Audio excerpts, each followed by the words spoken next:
In a forgotten corner of a distant village, where time itself seemed to have stopped, lived an old widow named Amina. Her life had been swallowed by silence.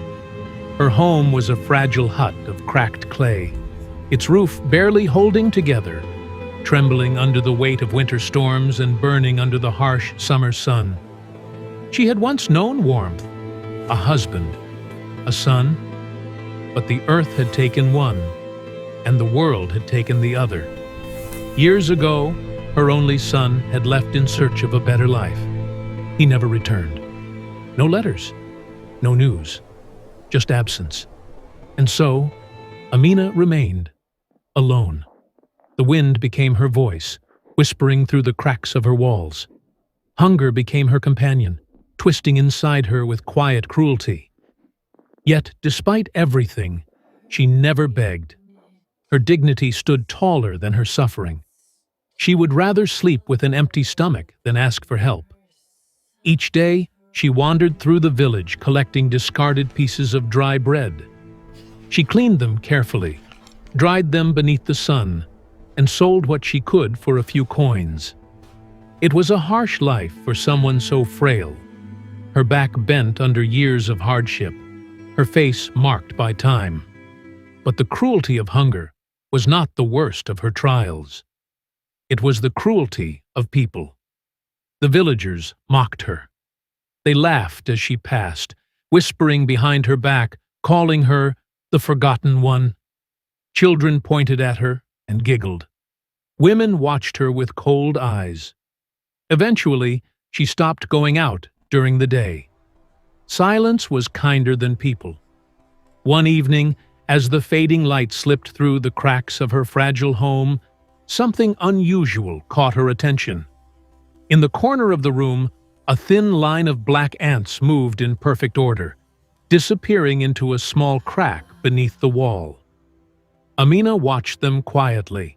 They were tireless, determined, carrying crumbs many times their size, struggling yet never stopping. Something stirred inside her heart. She saw herself in them.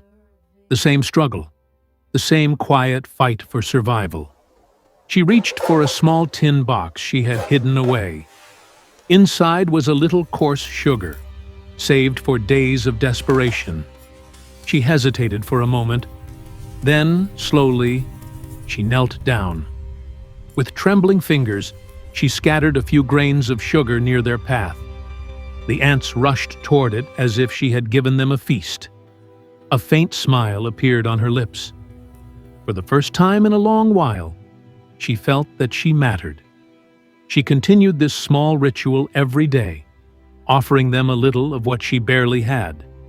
But kindness, in a world hardened by indifference, is often misunderstood. One morning, a man named Salem, known for his sharp tongue and restless curiosity, passed by her broken window. He stopped when he saw her kneeling on the ground, gently feeding ants. At first, he stared in disbelief. Then he laughed. Not a simple laugh, but one filled with mockery. By noon, the entire village knew. They called her mad. They imitated her. They turned her quiet act of compassion into a joke that spread through every corner of the village. Children gathered near her hut, shouting and laughing. "The crazy ant-woman lives there!" Amina heard them. Every word struck her like a blade. She closed her door and stayed inside. Days passed, then weeks. She left only under the cover of night, avoiding the eyes of those who had turned her kindness into shame. Then winter came, not gently, but with fury. Rain poured through her broken roof, turning the floor into cold mud. The wind cut through her thin blanket. Her food ran out, until nothing remained but a small handful of sugar. She sat there, trembling, her eyes lifted toward the sky through the cracks above her. God, do not leave me to people. And then, something strange happened. The ants did not disappear. While the cold should have driven them into hiding, they remained active. restless, urgent. But this time, they were not searching for food. They were digging. Day and night, they carried tiny grains of red soil from deep beneath the earth. Soil unlike anything in her hut. The pile grew larger each day. Amina watched, confused. Why were they digging so deeply? What were they searching for? Curiosity slowly overcame her exhaustion. One day, she picked up a small wooden stick and approached the spot. The ants moved around her, as if guiding her. She hesitated only for a moment, then began to dig. The earth was hard, cold, and heavy. Her hands trembled, her breath quickened, but something inside her urged her forward, as if the ground itself was calling her. Minutes passed, like hours. Then, suddenly, a sound. Not the dull resistance of soil. Something hollow. Her heart began to pound. She dropped the stick and fell to her knees, digging with her bare hands, ignoring the pain. Slowly, something appeared. A curved surface. Smooth. Ajar. Her fingers shook as she uncovered it completely. It was sealed, old, and strangely heavy. Fear crept into her chest. What if it held something dangerous?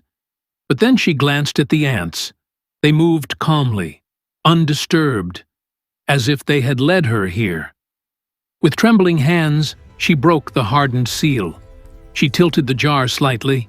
For a moment, nothing happened. Then, a single coin rolled out, golden, then another, and another.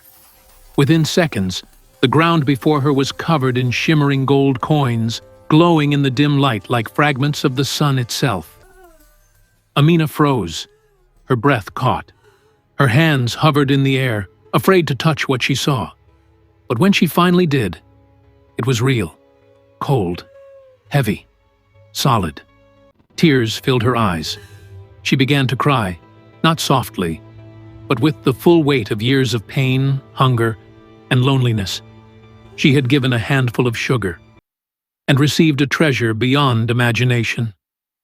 She fell to the ground, pressing her forehead into the mud, whispering through tears, "You feed the smallest of your creatures, and through them, you have fed me."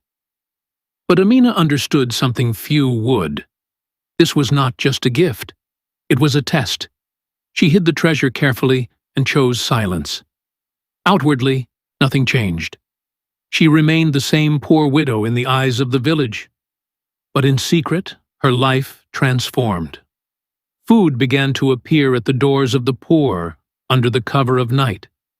Quiet help reached those in need.